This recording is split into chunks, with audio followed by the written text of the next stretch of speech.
بسم الله الرحمن الرحيم.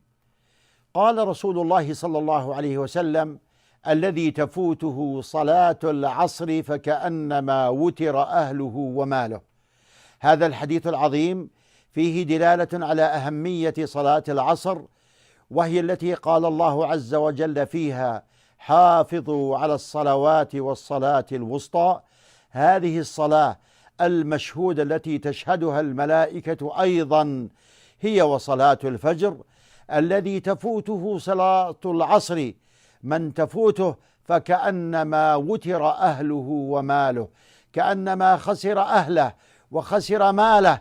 تصور يا عبد الله أنك تأتي إلى بيتك ولا تجد شيئا من مالك، أو تأتي إلى بيتك ولا تجد أهلك وقد فقدتهم بموت أو غير ذلك. ما هول هذه المصيبة؟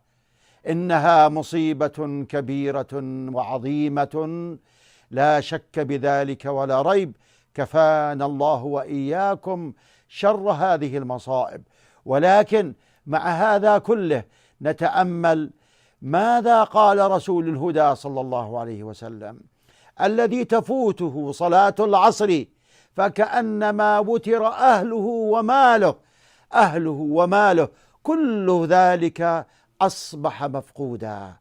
إذا كان هذا في صلاة العصر، فما بالكم في من يفرط بسائر الصلوات؟ نسأل الله العافية.